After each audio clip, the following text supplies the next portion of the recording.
नमस्कार. इंद्रधनुष्याच्या या भागात आपलं हार्दिक स्वागत. आज आपल्या भेटीला एक बहुआयामी व्यक्तिमत्व येत आहे. डॉक्टर संतोष कुलकर्णी. पेशाने ते पशुवैद्यकीय डॉक्टर आहेत, पण केवळ एवढ्या एकाच विषयाचा त्यांचा अभ्यास नाही आहे. ते उत्कृष्ट गझलकार आहेत, उत्कृष्ट नाट्य अभिनेते आहेत, ते लेखक आहेत, ते कवी आहेत. अनेक विषयांचा त्यांचा अभ्यास आहे. एक एक पैलू त्यांच्या वेगवेगळ्या मुलाखतीमधून आपण उलगडून दाखवणारच प्रेक्षकांना. आज आपण त्यांचा जो मूळ पशुवैद्यकीय विषय आहे या विषयावरती त्यांच्याशी बातचीत करणार आहोत. नमस्कार. नमस्कार. डॉक्टर साहेब, की मूळ तुम्ही ह्या विषयामध्ये अंबेजोगाईपर्यंत शालेय शिक्षण झालं आणि परभणी कृषी विद्यापीठामधून तुम्ही पशुवैद्यकीय शिक्षण घेतलं. हो. आणि त्यानंतर गेले अनेक वर्ष या क्षेत्रामध्ये तुम्ही विविध महाविद्यालयामध्ये प्राध्यापक म्हणून काम केलं, तर या विषयाचा तुमचा अभ्यास आहे. हो. आत्ता ज्या पद्धतीनं एकूण आधुनिकीकरण, यांत्रिकीकरण होतं आहे आणि ह्या यांत्रिकीकरणामुळे मग शेतीमध्ये जे एकूण पशूंचा उपयोग होता तो कमी होत चाललेला आहे. आत्ताची आपल्या देशातली एकूण पशूंकडे बघण्याचा दृष्टिकोन कसा आहे आणि स्थिती काय, जरा सांगा बरं. खूप छान प्रश्न विचारला आहे तुम्ही. आणि थेट आपण या क्षेत्रातल्या ज्या काही मर्यादा आहेत त्यावरतीच आपण बोट ठेवताय तुमच्या प्रश्नातनं. आणि तुमच्या प्रश्नातच पुष्कळशी काही परिमाणं आहेत. साहेब, असं आहे की पशुवैद्यक क्षेत्र, रादर पशुपालन हे क्षेत्र आणि शेती हे अगदी एकमेकांशी एकात्म झालेले विषय आहेत. बरोबर. खरं तर आम्ही पशुपालकांना सुद्धा शेतकरी म्हणूनच संबोधतो.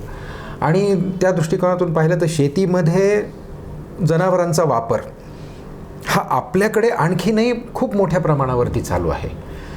आधुनिकीकरणाची, वेगवेगळ्या यंत्रांची, वेगवेगळ्या तंत्रांची सुद्धा हल्ली ओळख होऊ लागली आहे गेल्या काही दशकांमध्ये. म्हणजे 1-2-3 दशकांमध्ये शेतकऱ्यांना सुद्धा आता शेतीमध्ये जनावरांच्या वापराऐवजी यंत्र वापरावी वाटत आहेत. ही एका अर्थानं चांगली ही गोष्ट आहे आणि पशुधन विकासाच्या दृष्टीनं तितकीशी ती अनुकूल पण नाही. कारण आपला देश हा जितका शेतीप्रधान आहे तितकाच पशुप्रधानही आहे. सांस्कृतिक आपला वारसाही खूप मोठा आहे, पण त्या पलीकडे जाऊन खूप मोठी त्याच्यामधली जी उत्पादन क्षमता आहे पशूंची, ही लक्षात घेण्याच्या दृष्टीनं यंत्रांचा जर भरमार वापर होत राहिला आणि अतिरेक झाला तर एक अंग आपल्या शेतीचं विकल राहील अशी परिस्थिती आहे. त्यामुळं आपल्याला कुठेतरी मध्य साधावा लागेल की पशुपालन ही व्यवस्थित चालेल आणि त्याच्यावरती अवलंबून जरी नसलं तरी त्याच्याशी निगडीत असलेली शेती देखील तितक्याच प्रमाणात चालू राहील. आपल्याकडचा शेतकरी हा मात्र म्हणजे जो खऱ्या तुम्हाला जो अपेक्षित आहे तो मला माहीत आहे की एक पत्रकार म्हणून तुम्ही ज्या पद्धतीने त्या सगळ्या गोष्टींकडं एक अभ्यासक म्हणून पाहताय, तर त्यामध्ये यंत्रांच्या मागे लागलेला शेतकरी हा एक वेगळा वर्ग आहे. बरोबर. अजूनही शेतीमध्ये जनावरांच्याच साह्यानं शेती करणारा खूप मोठा वर्ग आहे. 1-2-3 एकरांमध्ये शेती असलेला माणूस एक स्वप्न पाहतो की एक आधी गाय तरी घेतो, म्हैस तरी घेतो, हळूहळू त्याची बैलजोडी घेऊन कामं करण्याची एक स्वप्न असतात.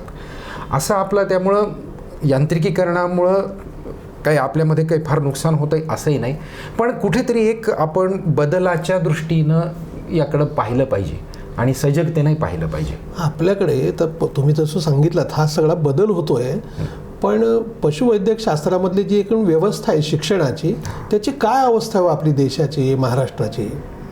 हा म्हणजे खरं तर तुमच्या ह्या पहिल्या प्रश्नातनंच मी त्याकडं येणार होतो. मी त्या दृष्टीनं सुद्धा खूप वेळा विचार केला की कोणत्याही अशा ज्याला आपण व्यावसायिक शिक्षण म्हणू किंवा व्यावसायिक क्षेत्र म्हणू, त्याची सुरुवात ही शिक्षणापासूनच होते.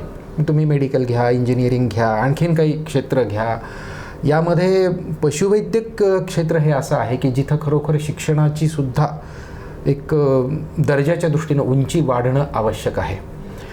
सरकारी यंत्रणेनुसार, त्यांच्या धोरणांनुसार ही पावलं काही दशकांपासून टाकायला सुरुवात निश्चितपणे झालेली आहे. म्हणजे उदाहरणार्थ मी मराठवाडा कृषी विद्यापीठामधनं पदवी घेतली आणि तेव्हा ती 2 क्षेत्र एकमेकांपासून दूर किंवा बरोबर काढताच येत नव्हती वेगळी. तेव्हाची गोष्ट वेगळी होती, पण आता देशामध्ये अनेक पशुवैद्यक विद्यापीठं स्थापन झालेली आहेत. बरोबर आहे. त्यामुळं हा विचार निश्चितपणे लोकांनीही केला आहे, पालक, विद्यार्थी आणि सरकारने पण केलेला आहे की हे एक वेगळं क्षेत्र म्हणूनही त्याच्याकडं लक्ष देऊन त्याचा विकास करणं आवश्यक आहे. एका अर्थानं त्यामुळं पशुवैद्यक विद्यापीठांची संख्या आणि मग प्रत्येक विद्यापीठामध्ये किमान एक पशुवैद्यक महाविद्यालय असणं हे त्या दृष्टीनं अनुस्यूतच आहे. आपल्या देशामध्ये सध्या 86 अशी विद्यापीठं आहेत ज्याच्यामध्ये किमान एक पशुवैद्यक म्हणजे महाविद्यालय आहेच.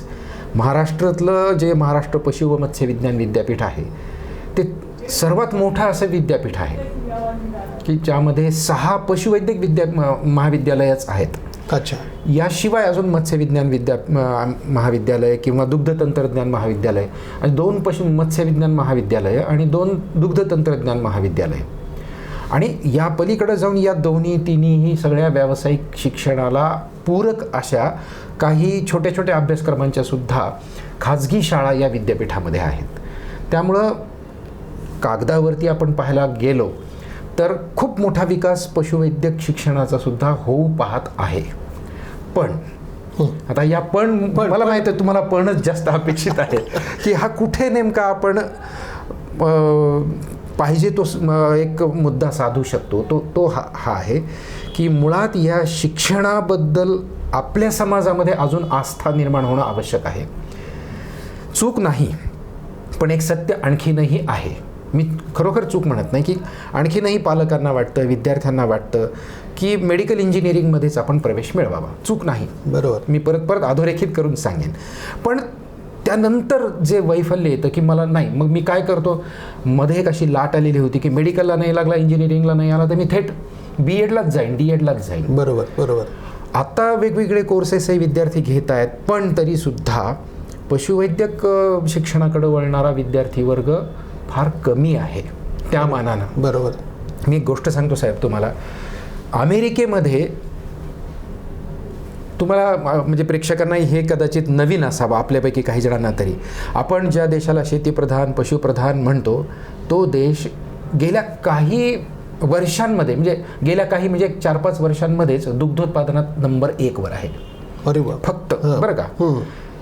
आनंद होतो, पण त्या आनंदाच्या मागे जाऊन आपण थोडंसं चिंतन केलं तर लक्षात येईल की पूर्वीपासून आपण कृष्णाच्या वगैरे गोष्टी सांगत आलो, गोकुळ गोपाळ सगळं खरं आहे. पण दुग्धोत्पादनात मात्र आपला देश गेल्या काही वर्षांमध्ये पहिला येतोय.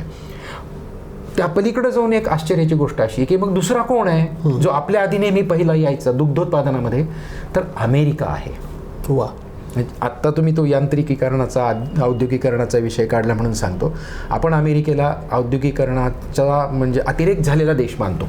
बरोबर. तिथं सगळं आयुष्यच पूर्ण तुमच्या यंत्रांवर चालतं वगैरे. हां, तरीसुद्धा हा देश दुग्धोत्पादनात पहिला कसा, याचा मी खूप वेळा अभ्यास केला आणि हा मुद्दा मी अनेक ठिकाणी मांडला देखील.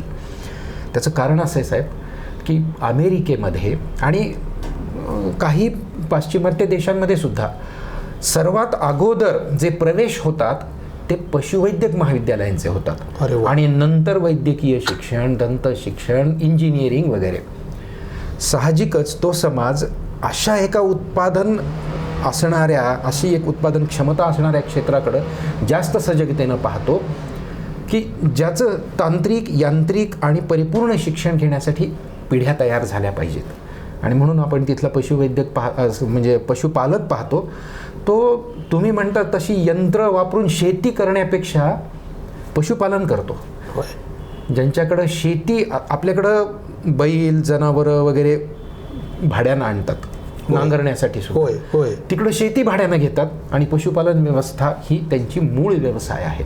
आणि म्हणून त्यांचं कदाचित हे एक त्यांच्या बाकी त्यांची प्रमाणता, कार्यशैली हा सगळा भाग आहेच, पण मुख्य मला कारण हे वाटतं की त्यांनी तिथं शिक्षणालाच एक असं वळण दिलेलं आहे की त्यांच्यामधल्या दूध उत्पादन आणि मग पुढचे प्रॉडक्ट्स म्हणजे आता आईस्क्रीम, आपण बाहेरचे आईस्क्रीम्स आपले गेल्या काही वर्षांमध्ये जरी भारतीय येत असले तरी तो पुन्हा तो ग्लोबलायझेशनचा वगैरे सगळा फायदा आहे. नाही, आपला मूळ मुद्दा राहिला, तुम्ही पण मधला जो राहिला ना शिक्षणातला पण, काय स्थिती आहे त्या पण मधला हा एक मुद्दा मी सांगितला.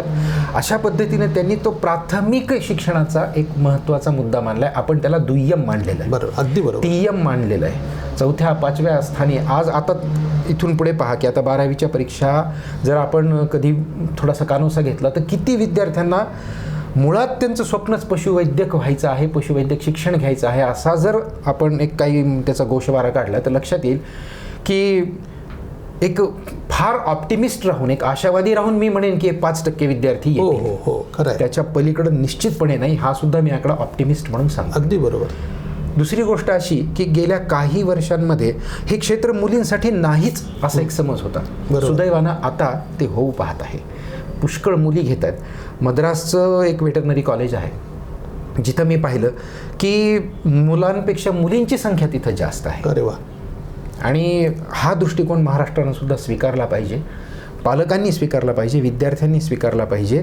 आणि सगळ्यात महत्त्वाचं, आता तुम्हाला त्या पॉईंटमध्ये मी येतो, एकदा तुम्ही पशुवैद्यक शिक्षण घ्यायचं आहे हे म्हणजे हे स्वप्न आपलं आणि ही आपली आकांक्षा बाळगली की मग आपण त्या दृष्टीनं त्याच्याकडे पाहायला लागतो.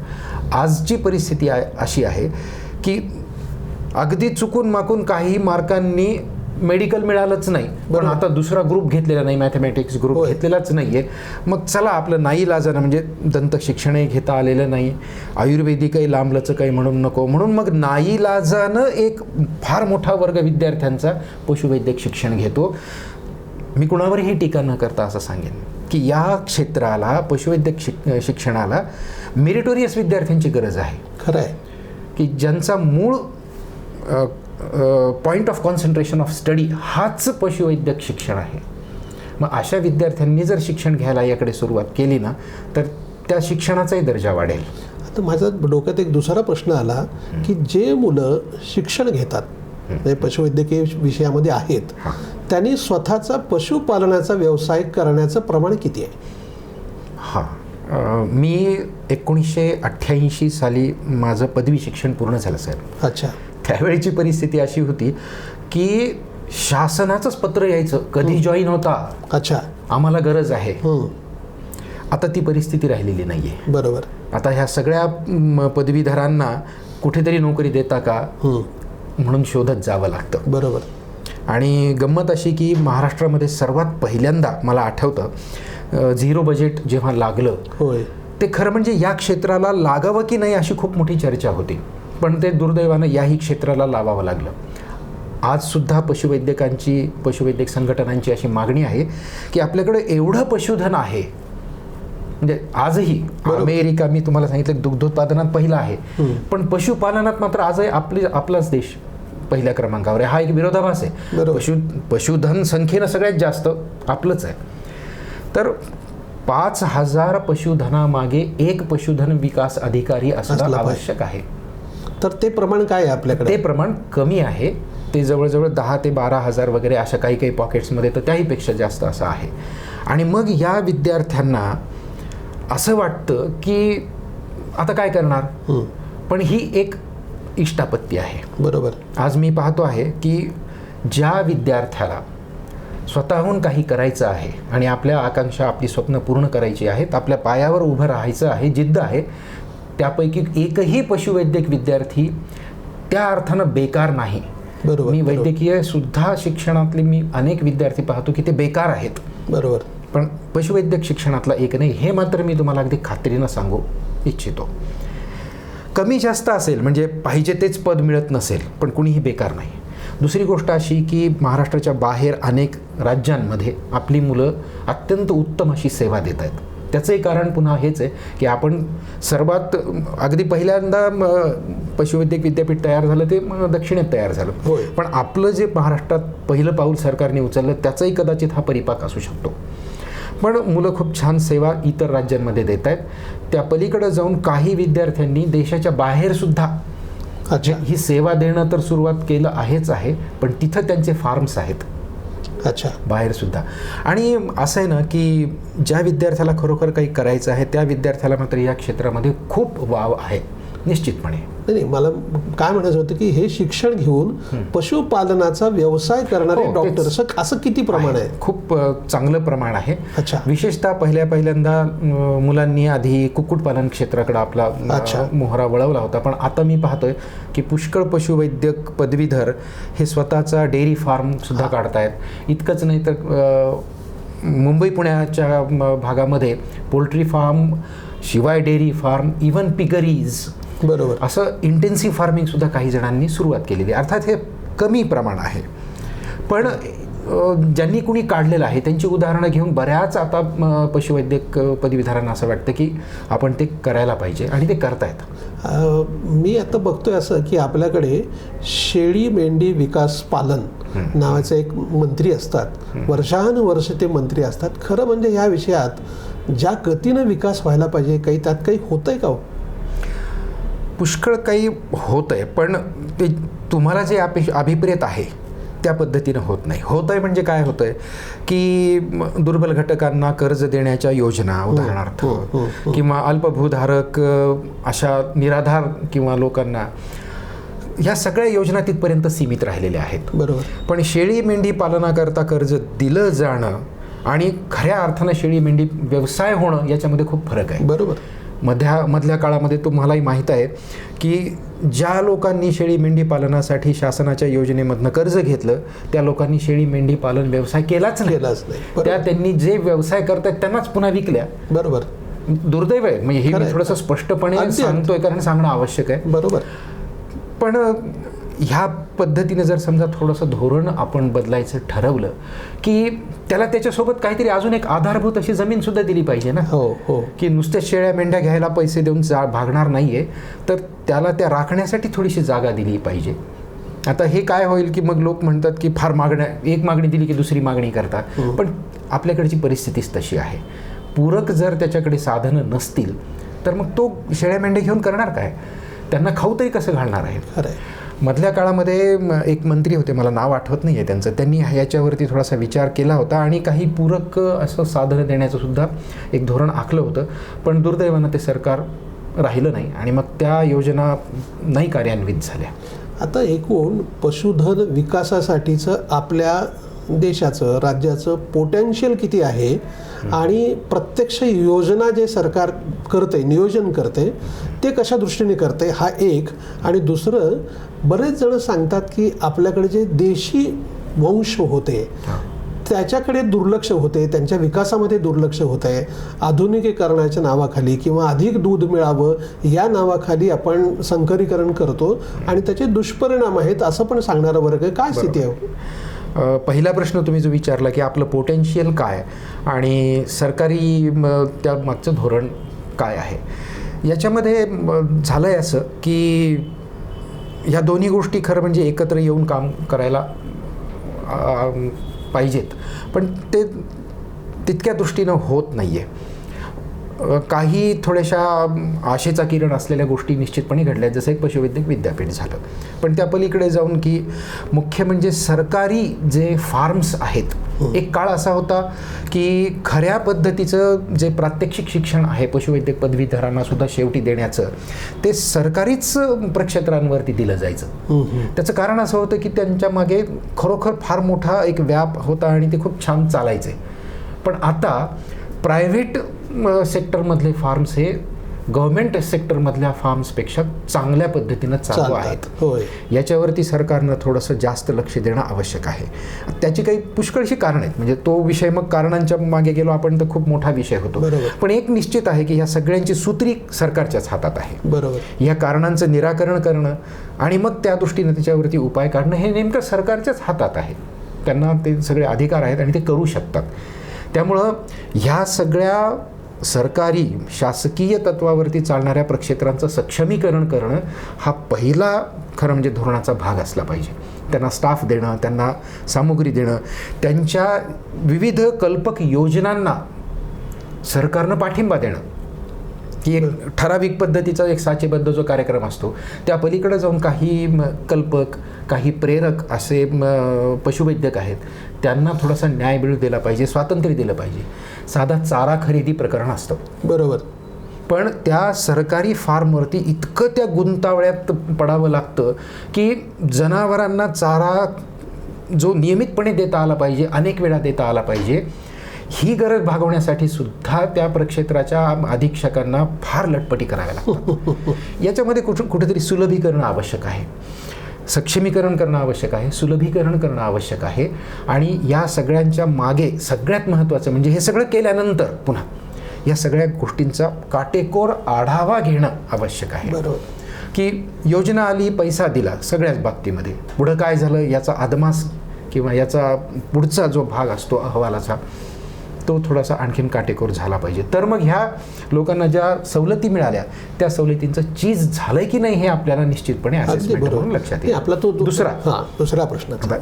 दुसऱ्या प्रश्नामध्ये असं आहे की जो मूळ वंश आपल्याकडे आहेत, उदाहरणार्थ अगदी आपल्याच जिल्ह्याचं पाहायचं झालं तर देवणी. बरोबर.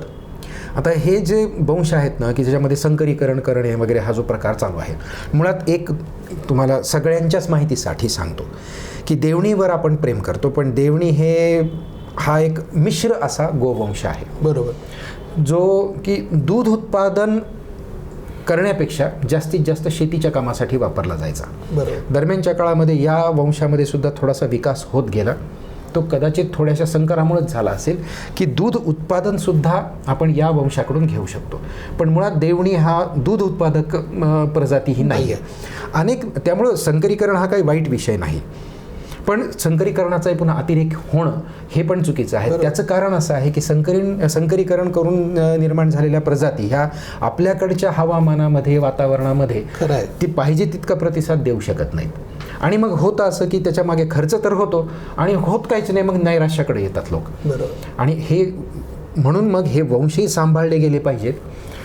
तुम्ही आता शेतकरी त्या मानानं हुशार झाले की किती % आहे, हो ठीक आहे की आम्हाला एक सिमेन म्हणजे त्याचं कृत्रिम रेतन करायचं आहे, किती % कोणत्या ब्रीडचं घेणार आहात हे थोडंसं ते पाहायला लागले. आणि ही खूप चांगली गोष्ट आहे की आणि त्याच्यातलं त्यांना निश्चित काय ते कळत नसेल. मग आता तुम्ही होलदेव नावाचं एक आपण संकरेशन हे केलं की होलस्टेन नावाचं जे एक ब्रीड होतं, तर त्याच्यामध्ये ॲक्च्युली होलस्टन फ्रेशियन म्हणतो आपण, HF, पण त्याच्यामध्ये होलस्टीन वेगळा आहे आणि फ्रेशियन वेगळा आहे. फ्रेशियन हा दुसरीकडचा आहे, होलस्टेन वेगळा आहे. तर आपण होलदेव तयार केला. तर अपेक्षा अशी होती की होलस्टन फ्रेशियनमधला म्हणजे होलस्टीनमधल्या दुधाचे सगळे गुण, दूध उत्पादक क्षमता आणि आपल्याकडे जी एक प्रतिकार क्षमता असते आणि एक स्टर्डीनेस असतो देवणीचा, हे मिळून एक संकर तयार व्हावा. पण त्यावेळेला लोकांनी पर्सेंटेजचा विचार केला नाही, त्यामुळे होलदेव ही प्रजाती थोडीशी म्हणावी तितकी यशस्वी ठरली नाही. त्या मानानं मग आपण अजूनही HFच प्रिफर करतो. पण आता देवणी, कारण जसजसं आता हे वातावरण बदलाचा एक आपल्याला आपण माहिती आहे की एक सगळा विचार पुढे येतो आहे आणि तो खराही आहे, हे लक्षात आल्यानंतर पुन्हा आता लोक प्युअर ब्रीडकडे चाललेले आहेत की आपण काही वर्ष दूध उत्पादन खूप घेऊ शकू, पण मुळात ते जनावरच जर सारखं आजारी पडत असेल आणि त्या रोगाच्या निराकरणासाठी जर खर्च व्हायला लागला तर मग हे सगळं गणित बिघडतं. आणि म्हणून लोक थोडंसं कमी का असे ना दूध उत्पादन हरकत नाही, पण किमान त्या जनावराचं निरोगीकरण आवश्यक आहे म्हणून लोक पुन्हा त्या प्युअर ब्रीडकडे चाललेत. पण दुर्दैव असं की देवणी उदाहरणार्थ असं आहे की आपल्यापेक्षा जास्तीत जास्त पाळलं जातंय बिदरकडे, कर्नाटकाकडे. म्हणजे कर्नाटकाकडे मी प्रिन्सिपल असताना मला आठवतं पशुवैद्यक महाविद्यालयाचं इथे उदगीरला की बिदरची काही मंडळी आली होती आणि त्यांनी आमच्या फार्मवरच्या बऱ्याच गायींचं म्हणजे परीक्षण केलं. त्यांच्या असं लक्षात आलं की ज्या पद्धतीनं त्यांचा सांभाळ करायला पाहिजे तो होत नाही, तो आम्ही करू शकतो. आणि मग त्यांनी तिथं एक संशोधन प्रकल्पच उभा केला देवणीचा. बिदरला विद्यापीठही आहे आणि मग त्यांनी त्याचा विकास करायला सुरुवात केली. एक संशोधन प्रकल्प असा निघाला नागपूरकडे, अमरावतीकडे. एक उत्साही संशोधक होते, खरं म्हणजे त्यांचे आभार मानले पाहिजेत सगळ्या क्षेत्रांनी. पण झालं असं की तिथे देवणीचा संशोधन प्रकल्प सुरू झाला, आपल्याकडे मात्र नाही. आणि आपल्याकडं मात्र संकरीकरण तुम्ही म्हणताय तसं. तर हे व्हायला पाहिजे. अजून शासनानं महाराष्ट्र पशु मत्स्यविज्ञान विद्यापीठाच्या उदगीरच्याच ठिकाणी एक उपकेंद्र दिलेलं आहे आणि तिथं देवणी गाय वंश आणि उस्मानाबादी म्हैस अशा दोन्ही प्रकारचे प्रकल्प आहेत. पण त्या प्रकल्पाला अजून थोडंसं सक्षमीकरण आवश्यक आहे. मी म्हणालो त्याप्रमाणे जोपर्यंत तुम्ही माणसं देत नाही तोपर्यंत हे प्रकल्प राबवणं अत्यंत अवघड होऊन बसतं. धन्यवाद, आपण वेळ दिलात, मनःपूर्वक आभार. आपल्याला हा जर व्हिडिओ आवडला असेल तर तो लाईक करा, फॉरवर्ड करा व सबस्क्राईब करा.